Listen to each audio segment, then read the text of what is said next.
The romance turned tragedy that some say plunged the whole world into war.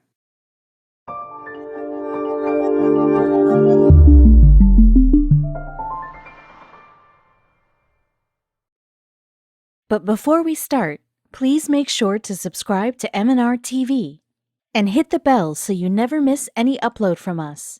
Also, leave a like right now. On January 30th, 1889, the bodies of Crown Prince Rudolph of Austria-Hungary and his mistress, Baroness Marie Vetsera, were discovered in a tragedy of global proportions. The loss rocked the imperial family to its core, and they, along with the rest of the world, were left wondering what happened.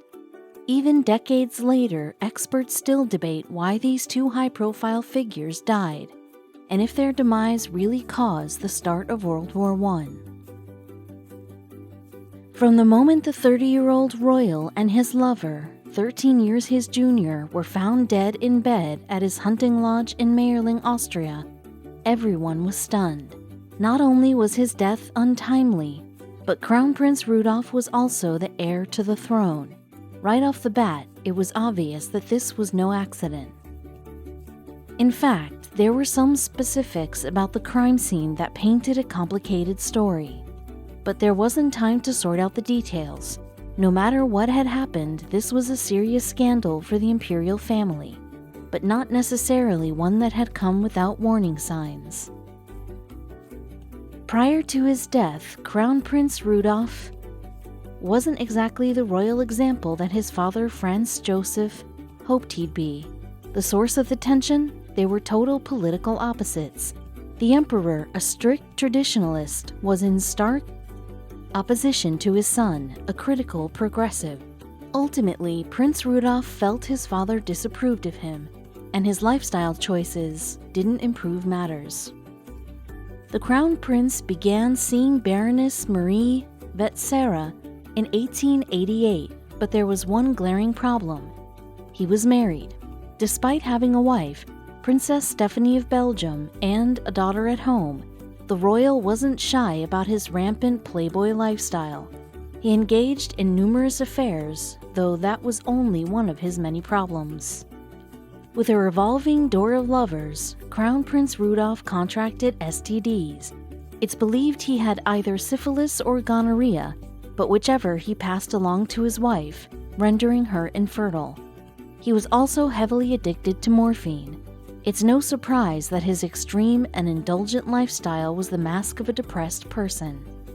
As for the young Baroness, her involvement with Rudolph was rather new. Some accounts say their fling lasted 3 months, while others say 3 years. Just like the timeline, opinions on the seriousness of Rudolph's affections vary. This was further complicated by the fact that he was also seeing another woman on the side, an actress named Mitzi Casper. So it was with a great mixture of horror and urgency to control the narrative that the imperial family handled the bloody death scene. At a glance, there were 2 bodies laying on the bed, appearing to have succumbed to gunshot wounds. But as to how and why Prince Rudolph and Marie Vetsera were killed, there were several theories.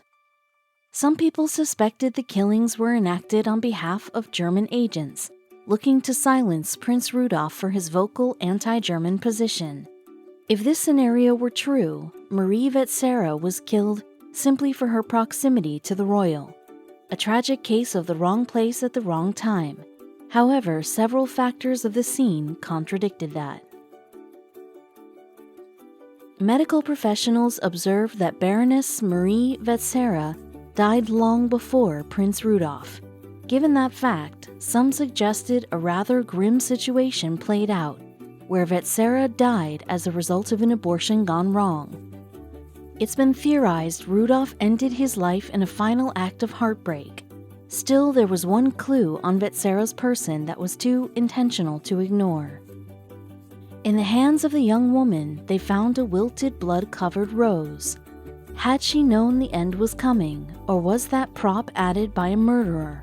Given the context, the family quickly believed Rudolph and Marie knew they were about to meet their end, and they had a theory of how the tragic end unfolded.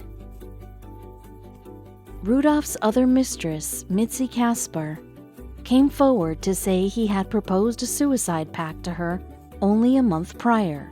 Based on that unsettling information, it's most widely accepted that he asked Marie Vetsera to do the same. The family scrambled to cover up the PR catastrophe as best they could, hoping to stem any potential backlash. As described by author and historian Frederick Morton in his book A Nervous Splendor, Vienna 1888 to 1889, there were immediate efforts to remove every trace of the Baroness Marie Vetsera. While the agent drew up the document, the physician washed caked blood from the corpse. Then it was dressed in a coat and hat, in boa, veil, and shoes. It was stood up.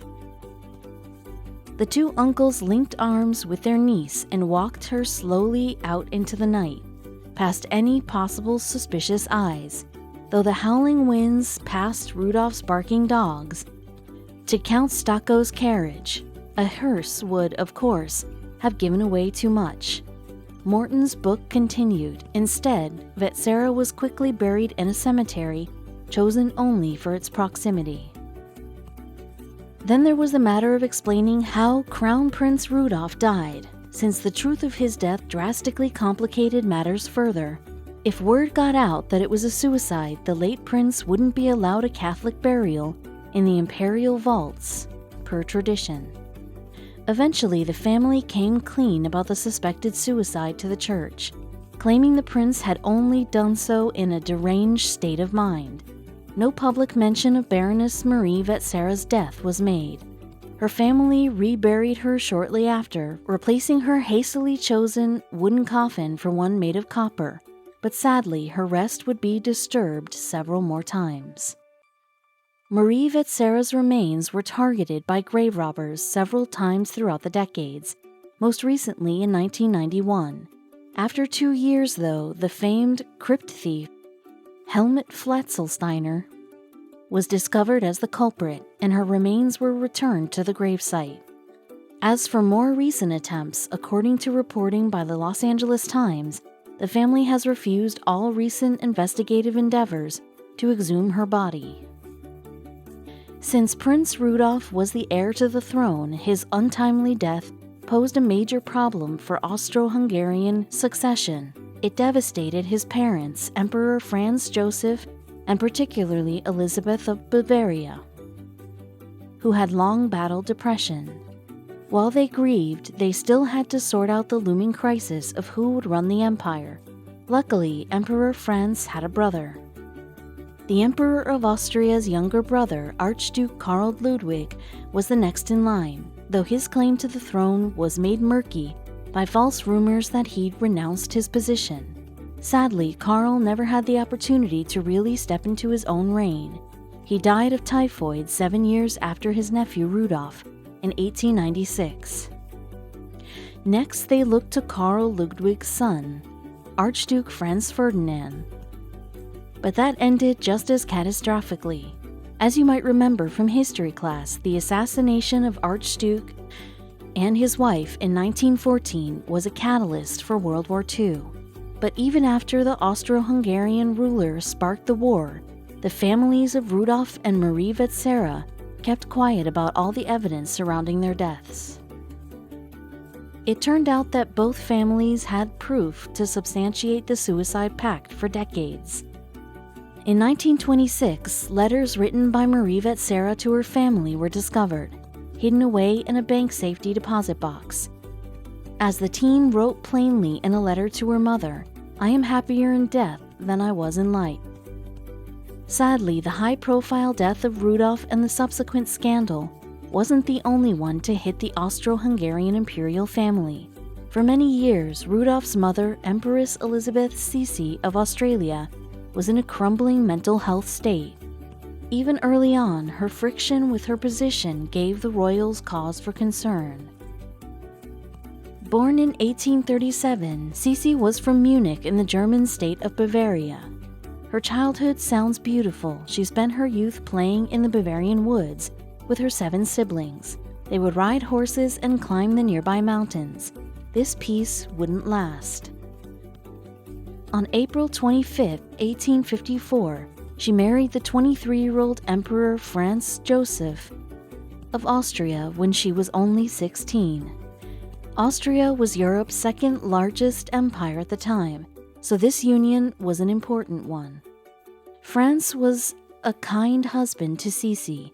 He'd known her from a young age, since the two were cousins and he'd long been interested in her. The feeling wasn't mutual. When they were courting, she was too nervous to eat anything around him.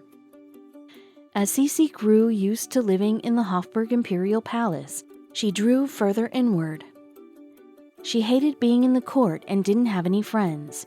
Franz and his mother, Archduchess Sophie, ignored and abhorred her neglect for her social life, respectively. Instead, she focused on other aspects of royal life, like bearing children. In her first 4 years of marriage, Sisi gave birth to 3 children, one dying in infancy. Crown Prince Rudolph and Archduchess Gisela successfully survived. One major part of Sisi's unhappiness was her obsession with her appearance. She spent 3 hours a day getting her hair done and another hour cinching her waist. She also followed a strict diet and exercise routine. This wasn't healthy either. For a time, Sisi only consumed broth. Later in life, she switched to raw milk, supplied by her personal cow, oranges, and eggs. She was also known for her daily commitment to exercising. For hours, Sisi rode horses, fences, hiked, and did circus-based workouts. She even had a space for weightlifting. Her dual exercising and restrictive diet would be diagnosed as anorexia in the modern day. When she wasn't exercising, she was extremely unhappy. The Empress had a nervous breakdown in 1862, which she blamed on the palace being like a prison. "I want always to be on the move," Sisi wrote. "Every ship I see sailing away fills me with the greatest desire to be on it." Back in the castle, Sisi grew interested in Hungary. The area was prone to rebellion under her husband's rule, and Sisi was on the people's side. She brought Hungarian nationals into her personal staff, angering the Viennese royals. Finally, Hungary and Austria worked out an agreement, and Franz and Sisi became the king and queen of Hungary. This formed the Austro-Hungarian Empire in 1867. Hungarians loved Sisi because of her part in the Austro-Hungarian Compromise. Being beloved was something Sisi enjoyed. She often visited to hospitals and charities, only bringing her lady-in-waiting. There she spoke with the ill, asking them about what they needed and holding hands with dying patients. Sisi fell deeper into her own mental instability just after this time. Marie Valérie, another daughter of hers, found her mother laughing alone in a bathtub. She constantly spoke of suicide and was desperate for relief. Sadly, tragedy was just around the corner. "Rudolph's bullet killed my faith," Sisi told her daughter Marie Valérie. Rudolph was a progressive ruler who she'd hoped would carry the Austria-Hungary Empire into the future. Now this dream was dead, along with her only surviving son. Sisi declared she would travel the world over until I drown and am forgotten. She moved through Europe and North Africa alone. At age 51, she got an anchor tattoo. Deep down, she wanted to die. She would eventually get her wish on September 10, 1898, while she was in Geneva. Italian anarchist Luigi Liceni also happened to be in Switzerland. Luigi planned to assassinate Prince Henry of Orleans to protest the monarchy. Luigi's anarchist friends murdered a Russian czar, an American president, 2 Spanish premiers, a French president, and an Italian king over the course of 30 years. Their idea to add a Swiss prince to the list was spoiled when he canceled his trip to Geneva. Luigi's disappointment wouldn't last. Soon he'd learn of another noble who was in the city, Sisi. As he walked along the docks to board a ship, he stabbed her with a file. She thought she'd only been punched. But Sisi died on that dock. put out of her own misery via internal bleeding. She was still only 51, and she left her remaining children and husband behind. While this empress gained no pleasure from being noble, others went to incredible lengths to be treated like a royal. In 1928, a woman with sunken eyes and a crooked smile arrived in New York. It was clear that she didn't fit the traditional idea of what royalty should be, and yet when she spoke, she immediately gained the world's attention. "I am the lost heir of the Romanov family," she announced. But instead of being greeted with gasps, the American press responded with skepticism. After all, she wasn't the first woman to claim to be the Grand Duchess Anastasia Romanov of Russia.